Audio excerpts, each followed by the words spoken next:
Isang bilyonaryong CEO ng high fashion ang namatay matapos mahulog mula sa bangin sa kabundukan ng Espanya. At nanatiling misteryoso ang tasong ito ng mahigit isang taon hanggang ngayon. May mga bagong larawan ng hinihinalang suspect na nasa kustodya na at posibleng magulat ka kung sino siya. Maaring mas maraming tanong ang lumitaw kaysa sagot. Ang pagkamatay ba ng CEO ay isang aksidente talaga o isa itong nakamamatay na hakbang sa negosyo? Welcome sa Sidebar, inihatid ng Law and Crime. Ako si Jesse Weber. Mango. Narinig mo na ba ito? Malaki ito at pangalawang pinakamalaking internationally recognized fashion retailer ng Spain pagkatapos ng Zara. May halaga itong 2.1 bilyong dolyar, ayon yan sa Kantor.com.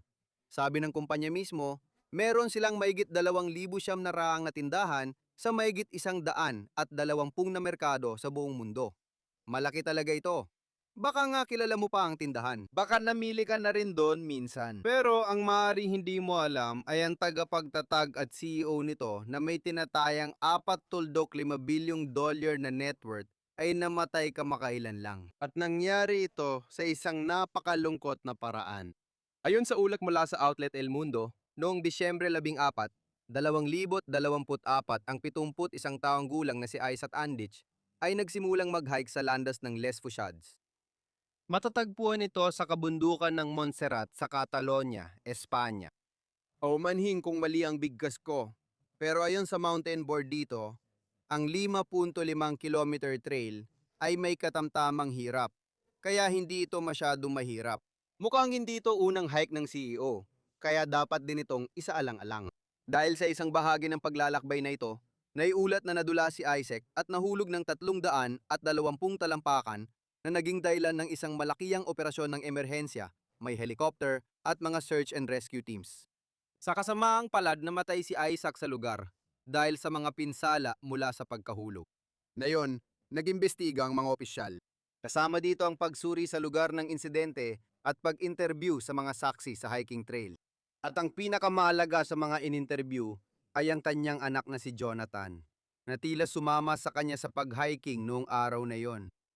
Ayon sa El Mundo, sinabi niya sa pulisya na rinig niya ang tunog ng mga batong nalalaglag at nang lumingon siya, nakita niyang gumulong pababa ng bundok ang kanyang ama. Heto ang problema. Nagsimulang hindi magtugma ang kanyang pahayag sa pulisya. Noong una, iniugnay iyon sa pagkabigla ni Jonathan. Iniulat na tinawagan niya muna ang kasintahan bago ang mga autoridad nang mahulog ang kanyang ama. Sumunod na buwan, idiniklarang aksidente ang pagkamatay ni Isaac ng mga opisyal. At ganun ang kaso sa loob ng halos 3 buwan. Noong Marso 2025 ay pinag-utos ng korte sa Espanya na buksan muli ang kaso dahil umani hindi natapos ng pulisya ang kanilang opisyal na ulat. At ayon sa El Mundo, humihingi ang korte ng karagdagang impormasyon mula sa kanilang pagbisita sa lugar ng insidente, pagsusuri ng datos mula sa teleponyo at mga pahayag ng mga saksi na kanilang kinuha. Iniulat na muling in-interview ng pulisya ang anak ni Isaac na si Jonathan. Noong Mayo 2025 iniulat ng El Mundo na nanatiling opisyal na teorya ng pulisya na aksidente ang pagkahulog ni Isaac. At ito'y matapos nilang repasukin ang kanilang buong investigasyon at ayon sa ulat, ilang beses na in-interview si Jonathan. Dagdag pa tungkol kay Jonathan, dahil malapit siyang nakatrabaho ng kanyang ama sa Mango sa buong pag-unlad ng kumpanya, naging isa siya sa mga nagpasimuno ng Mango Man noong 2007. Ito ang unang linya ng palalaking damit ng kumpanya. Noong 2012 naging miyembro siya ng board ng Mango at kalaunan ay naging vice chairman.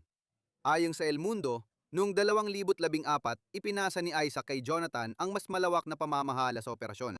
Matapos ang 2 sunod na taon ng pagkalugi, nagdesisyon si Isaac na alisin ang anak sa operasyon at muling kunin ang kontrol.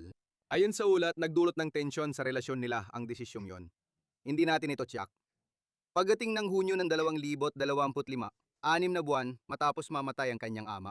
Ayon sa ulat, nagbitiw si Jonathan bilang pinuno ng Mango Man, ngunit nanatiling vice-presidente ng board ng Mango at ngayon ay nakatutok na sa mga holding company ng pamilya nila. Kasama rito ang Puntanon Holding, isang kumpanya ng real estate, at MNG Mango Holding na pinamamahalaan din umano ng 2 kapatid na babae ni Jonathan. At ayon sa Mango, bahagi ito ng patuloy na plano ng paghiwalay ng pagmamay-ari at pamamahala na sinimula noong 2020 ni Isaac mismo nang magtalaga siya ng bagong CEO na hindi bahagi ng pamilya. Malinaw na si Jonathan, panganay ni Isaac, Ay umano may malaking bahagi pa rin sa imperyo ng kanyang ama. At sa gitna ng trahedya, tila normal pa rin ang takbo ng negosyo base sa lahat ng ulat.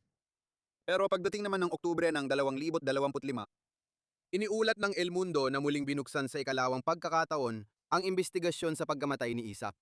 Sinuri ulit ng pulisya ang teleponyo ni Jonathan dahil naiulat na ibang ibinigay niyang teleponyo sa mga investigador kumpara sa ginamit niya noong araw ng insidente. Iniulat na sinuri ng pulisya ang magkakasalungat na pahayag ni Jonathan ukol sa pagkamatay ng kanyang ama.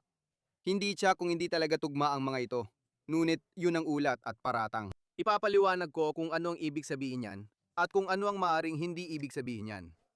Pero isa pang Spanish outlet, ang El País, ay nagulat nun. Ayon sa mga investigador, may sunod-sunod silang natagpuang pahiwatig. Dahil dito, lumayo sila sa ideya ng simpleng aksidente at mas naniwala sa posibilidad ng pagpatay. Ayon sa ulat, sinabi ng Korte ng Espanya na posibleng pagpatay ang kaso. Ngunit wala pang opisyal na mga suspect. At nung panahong yon, naglabas ng pahayag ang tagapagsalita ng pamilya Andic sa El Mundo at sinabing hindi nagbigay at hindi magbibigay ng anumang komento ang pamilya Andic sa lahat ng mga buwang ito kaugnay sa pagkamatay ni Isaac Andic. Gayunpaman, nais nilang ipahayag ang kanilang paggalang sa mga prosesong isinagawa at magpapatuloy silang makipagtulungan gaya ng ginawa nila hanggang ngayon sa mga kinaukulang autoridad. kumpiyensa silang matatapos agad ang proseso at mapatutunay ang inosente si Jonathan Andich. At habang nangyayari ang lahat ng ito, noong taglagas ng 2025 iniulat ng El Mundo na patuloy na pinagtitibay ni Jonathan Andich ang kanyang impluensya sa loob ng Mango MNG Holding sa pamamagitan ng kanyang papel bilang chairman. Tandaan, hawak ng pamilya Andich ang 75% ng Mango sa pamamagitan ng holding companies bilang pamana ni Isaac. Noong Disyembre 2025 sa unang anibersaryo ng pagkamatay ni Isaac, nagbigay pugay ang tatlo niyang anak sa kanya sa pamamagitan ng liham. Isang bahagi ng liham na iyon na nailatala sa pahayag ang ARA ay ganito ang ilalaman. Para sa amin, ang kanyang pamilya, ang kanyang pinakamalaking pamana ay personal. Si Isaac ay isang malapit at mapagmahal na ama. Isang mahinahon, maasikaso at matalinong tao. Siya ay tunay na nakikinig, nagdiriwang sa tagumpay ng iba, at laging may oras para sa mahal niya kahit gaano sila ka-demanding. Tandaan mo, iniimbestigahan pa ang pagkamatay ng kanilang ama at posibleng ito ay pagpatay. Tama? Kaya ngayon, lilipat tayo ng 5 buwan sa kasalukuyan. Martes, Mayo 11.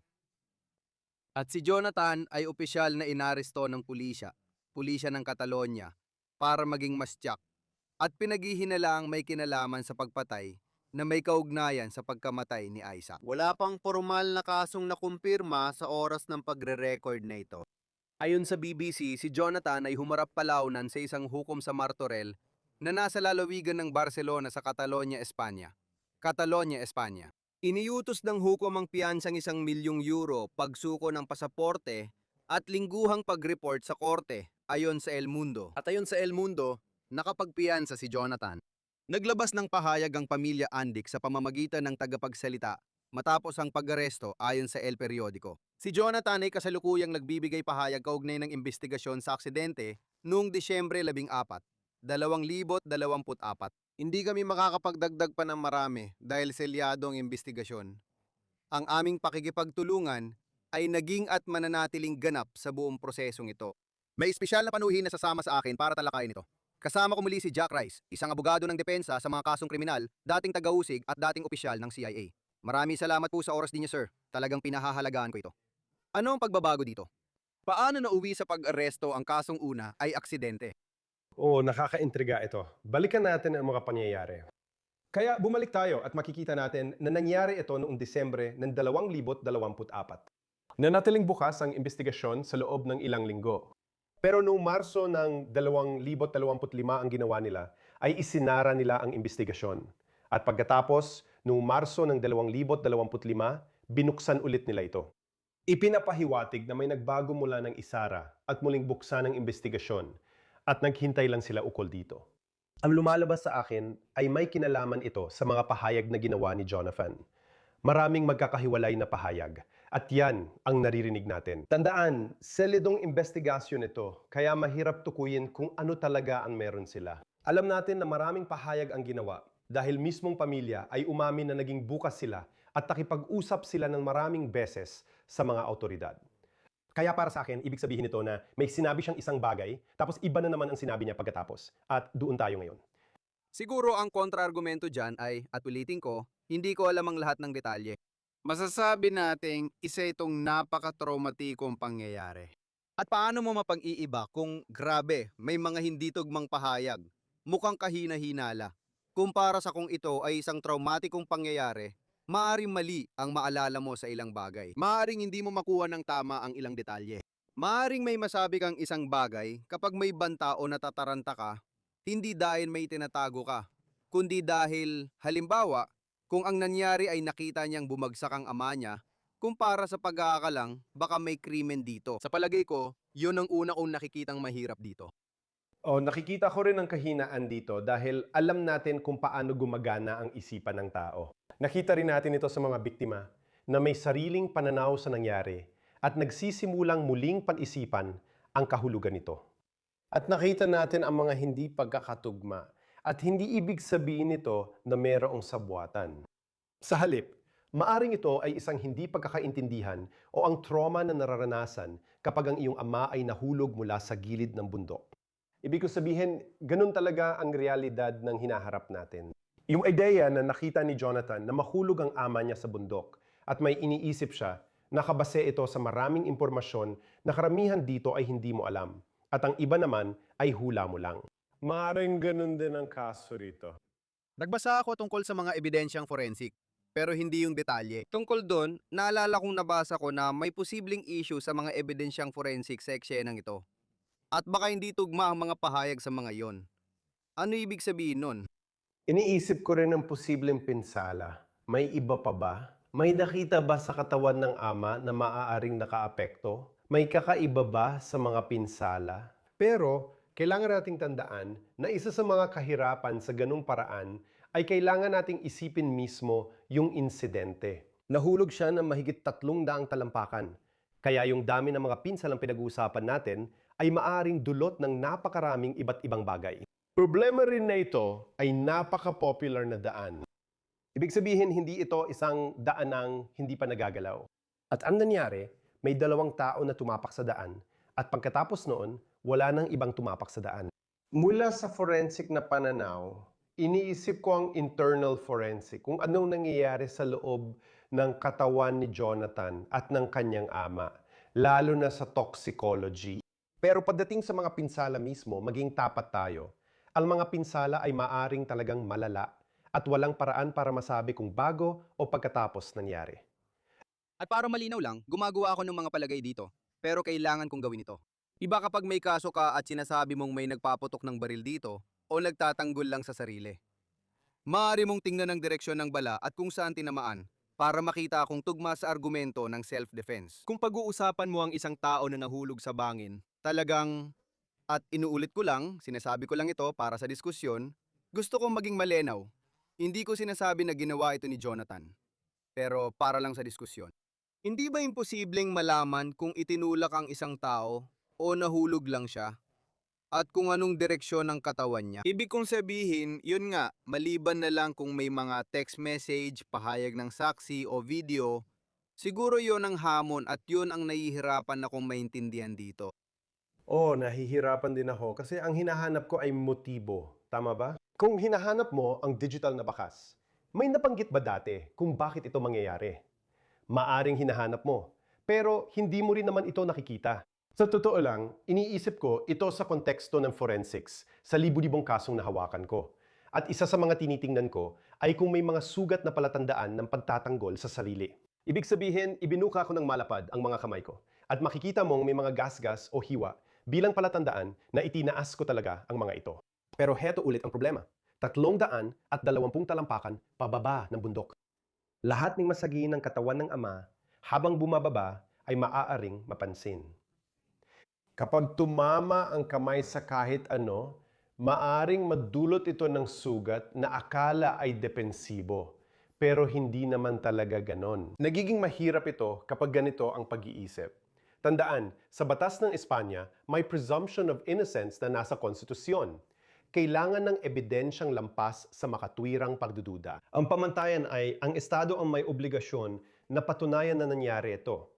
At ang palagay ay siya ay ganap na inosente rito. Kaya sa madaling salita, ito ay, at kung gusto kong baliktarin ng halimbawa, isang napakataas na bundok na kailangang akyatin ng Estado para mapatunayan ang kasalanan ni Jonathan dito. Pamilyar ka ba kahit papaano sa batas ng Espanya? Ganito ang kasalukuyang ulat sa oras ng pagre-record at pagbo-broadcast na ito.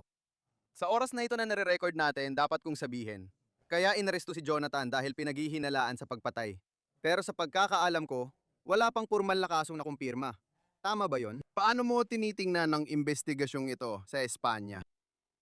Iba talaga ang paghawak dito ng mga otoridad sa Espanya, gaya rin ng mga Pranses, na nagpapakita ng kakaibang aspeto ng mga batas sa Europa. Naiintindihan mo na halos walang tinatawag na batas ng Europa, di ba? Talagang wala. May EU lang at kung paano sila konektado sa pananalapi. Pero madalas magkaiba ang mga batas nila, kahit may sarili rin silang pamantayan tulad natin. Sa kasong ito, binuksan nila ang investigasyon at pagkatapos ay ginawang kumpidensyal ito.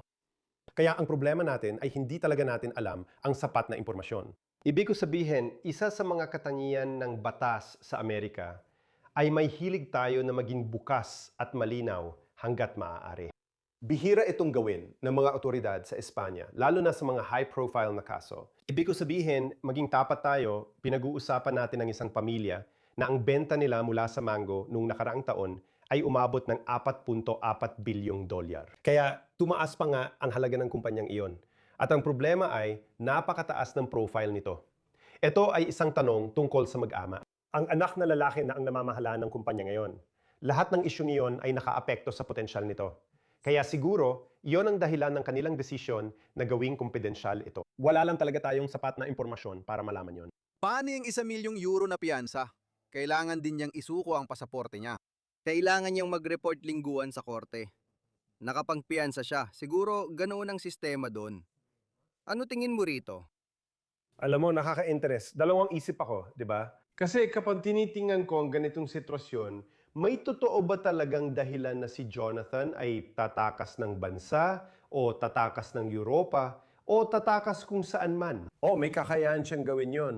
Pero kung wala tayong kahit anong ebidensya na nagsasabing gagawin niya yon, ang tanong ko, bakit pa siya hihingan ng piyansa? Kung hindi naman kailangan itaas ang piyansa, maliban kung kailangan, para matiyak na haharap siya at ligtas ang iba, bakit pa? Pero madalas natin itong nakikita, lalo na sa Amerika. Ibig ko sabihin, may isang kaso kamakailan sa Texas kung saan tumakas yung lalaki papuntang Canada at nauwi pa siya sa Italy. At sa totoo lang, nagtakda rin sila ng piyansang higit sa $1,000,000 sa kasong iyon. Wala siyang dating kaso. Wala namang palatandaan na tatakas siya. Pero tumakas pa rin siya. Kaya talagang pwedeng mangyari yon. Nabasa ko na ito dati, babalikan ko lang. Ayon sa tagapagsalita ng pamilya Andik, kasalukuyang nagbibigay ng pahayag si Jonathan bilang bahagi ng investigasyon. Sabi nila tungkol sa aksidente noong Disyembre 14, 2024 aksidente. Ang tawag nila rito, hindi insidente. Wala pa silang dagdag na detalye dahil nakasil pa ang investigasyon. Lubos ang amin pakikipantulungan sa buong proseso. Ano ang ibig sabihin nito sa pagitan ng mga linya? Transparensya. Marami siyang nasabi. At ang nangyayari ay sinasabi nito sa akin na sa tingin ko wala masyadong hawak ang Estado. Pero ang meron sila ay maraming pahayag. Kaya kung naging transparent ka sa buong prosesong ito at marami kang nasabi sa buong proseso, tinitingnan nila kung anong sinabi mo sa mismong araw. Anong sinabi mo makalipas ang isang linggo? Anong sinabi mo pagkatapos? Sinabi niyang naglalakad siya sa unahan ng ama niya. Lumingon siya at nakita niyang nahuhulog ito sa bangin at narinig ang pagbagsak ng mga bato. Iyon ang sinabi niya nung una. Ang tanong ay, nagbago ba siya ng kwento sa paglipas ng panahon? Na parang hindi naman malamang para sa akin sa totoo lang. Posible naman, di lang natin alam. Ganito kasi, mula sa pananaw ng prosekusyon, dapat nilang isaalang-alang ang kasikatan ng tao. Kailangan nilang maintindihan kung ano ang ibig sabihin na mag-anunsyo na siya ay dinetain o inaaresto. Mango ito, okay? Kung wala silang sapat na ebidensya at sabihin nating pinalaya siya, walang kaso, Iba yung kumpara sa pag-aresto ng kahit sino lang. Pakiramdam ko may sapat silang ebidensya sa puntong ito. Kung wala, dapat alam nila ang posibleng epekto ng ginagawa nila. Kahit walang kaso o matigil ang investigasyon, pwedeng masira ang reputasyon niya. May argumento doon. Nadungisan na ito. Ibig sabihin, nasa balita siya dahil sa posibleng pagpatay sa ama niya. Kaya bilang taga-usig, di ka gagalaw kung walang matibay na ebidensya, tama? Gusto ko sabihing oo, pero gusto ko ring sabihin na may paniniwala, may pag-asa. Simulan natin doon. May pag-asa na pare-pareho tayong lahat sa harap ng batas. Pero hindi laging totoo yan. Ibig ko sabihin, nakita na natin ito sa paglipas ng mga taon kung saan may mga sikat na tao na mas binibigyan ng pansin o iniimbestigahan ng mas mabuti. Nakita na natin yan. May mga sikat na tao na parang mas kaunti ang iniimbestiga at nakakawala dahil sa kasikatan nila. Parang nakadepende ito sa otoridad ng taga-usig sa lugar na yon para magpasya kung ano ang gagawin niya. Pero sa parehong panahon, kung hahabulin mo ang isa sa pinakamayayaman, kung hindi man ang pinakamayaman, na pamilya sa Espanya, sila ay nagkakahalaga ng bilyon-bilyong dollar. At gayon pa man, kapag magdedesisyon ka base lang sa konti o walang forensic evidence o ilang pahayag lang, siguraduhin mong matibay talaga ang mga pahayag na yon. Dapat matibay ang mga yon kasi kung hindi, malaki ang epekto nito sa pamilyang nagtatanong sa mga autoridad ng Espanya kung sino ang nag-desisyon nito. Pakiramdam ko, hindi sila papayag kung madi-dismiss ang kaso. Aakyat sila sa mas mataas na autoridad para alamin kung sino ang nagbigay ng pahintulot. Ano masasabi mo sa mga ulat? May ilan pa akong tanong, gusto ko marinig pananaw mo. Ano masasabi mo sa ulat na tinawagan niya muna ang partner niya noon bago ang mga autoridad tungkol sa umano'y pagkahulog ng kanyang ama? Sabi ng iba, kahina-hina laraw ito. Sabi ng iba, Diyos ko, taranta ka talaga. Di ka malino mag-isip, kaya una mong tatawagan, pamilya mo. Ibig kong sabihin, nakita ko na ito sa ibang hakaso noon, kung paano ito ginagamit laban sa mga akusadong kriminal. At minsan, naguguluhan din ako tungkol dito. Ikaw, anong pananaw mo? Oo, ako rin mismo ay naguguluhan tungkol dito. At sa totoo lang, ang iniisip ko ay kung ang tatay ko ay nahulog ng 300 talampakan, nahulog sa bangin ng bundok, at bumagsak siya sa mga bato sa ibaba, tatawag ako ng mga otoridad. Tapos ano? Ano yun? Ano ba talagang gagawin ng otoridad dito? Lalo na kung natataranta ako, sino ang tatawagan ko? Tatawag lang ako ng kung sino-sino sa Siam na isang-isang, kumbaga, mga otoridad pang emergency sa Spain, sa labas ng Barcelona. At yun ang gagawin ko. O tatawagan ko ba ang partner ko? O tatawagan ko ba ang nanay ko? O tatawagan ko ba ang kapatid kong babae? Tatawagan ko ba ang mga mahal ko at sasabihin, Diyos ko, tingnan mo ang nangyari sa atin. Para sa akin, parang hindi naman kalokohan yon para sa kahit sinong nagsabi na may emergency akong kinakaharap. Tatawag ba ako sa di ko kilala gamit ang telepono ko? Tatawag ng siyam na isang-isang at sasabihin, hayaan mong ikwento ko ang problemang hindi ko kayang ayusin at hindi mo rin kayang ayusin.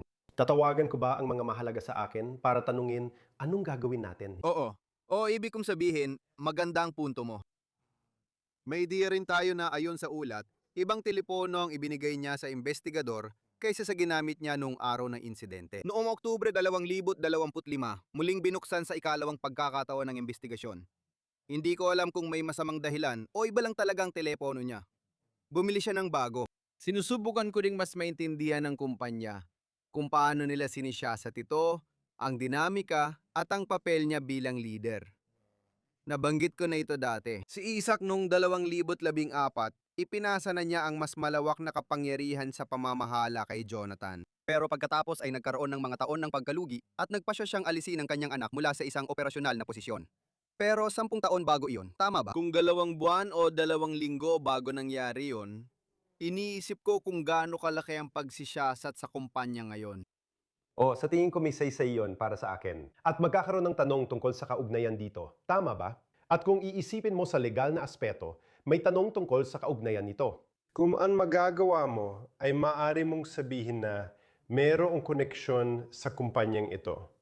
Siguro sa pamunuan nito. Maaring dahil sa paraan ng pagpapatakbo ni Jonathan ng kumpanya sa kabiguan niyang mapatakbo ito o sa mga nangyayari. Ibig sabihin nito, batay dito, naiintindihan ko kung bakit ginawa ito ni Jonathan. Pero kung hindi mo magawa ang connection na yon, Kung hindi mo maikabit ang ugnayan na yon, mahihirapan ang panig ng taga-usig na sabihing walang kinalaman ito. Mula nang mangyari ang insidente, tumaas ng 11.5% hanggang 12% ang paglago ng kumpanyang ito. Tumataas pa rin ang halaga nito. Iniisip natin kung anong ibig sabihin nun at kung may kinalaman ba yon. Marahil hindi, pero baka nga meron. Kung makakahanap ka ng paraan. Pero sa tingin ko, kung ikaw ang taga-usig sa kasong ito, ang may kapangyarihan sa pag-uusig, at kailangan mong maghukay ng ganito kalalim para pagdugtungin ito, ganito to. Mahina ang kasong ito. Kailangan nilang may makuha silang pahayag at may iba pa silang hawak. Tungkol sa telepono, interesante yan. Marami akong kaibigan Europeo na may maraming telepono. At marami rin silang iba't ibang SIM card. At nilalagay at inaalis nila ang mga SIM card sa kanilang mga teleponyo, depende kung nasaan sila. Kaya hindi na ako nagugulat sa ideya na ang taong may personal na telepono ay posibleng nagpapatakbo rin ng multi-billion dollar na kumpanya. Or may isa, dalawa o tatlong telepono. Ibig ko sabihin, meron akong maraming telepono na ginagamit ko para sa personal at pang-negosyo. At ginagamit ko ang mga iyon at marami rin akong kilalang gumagawa niyan. At hindi na nakakagulat yan sa Amerika. Hindi na talaga nakakagulat sa Europa. Kahit nasa Alemanya, Pransya, Espanya, Italia o saan mang lugar ako. Jack Rice, binigyan mo ako ng maraming bagay na dapat pag-isipan. Gusto ko maghintay at tingnan kung ano ang mangyayari, kung paano uusad ang mga pangyayari. Pero maraming salamat sa oras mo. Napakahusay ng iyong kaalaman, napakahusay ng iyong pagsusuri. Tulad ng dati, maraming salamat, kaibigan ko. Salamat, kaibigan ko. Iyan lang muna ang meron kami para sa inyo dito sa Sidebar, mga kaibigan. Maraming salamat sa pagsama sa amin. At tulad ng dati, pakisubscribe po sa YouTube, Apple Podcast, Spotify o saan man kayo nakikinig ng inyong mga podcast. Pwede nyo kaming panuurin sa Peacock ng NBC. Sundan nyo ako sa X at Instagram at panuurin ang palabas ko sa News Nation na Jesse Weber Live, Lunes-Biyernes, alas 11 ng gabi, Eastern. I'll see you next time, everybody.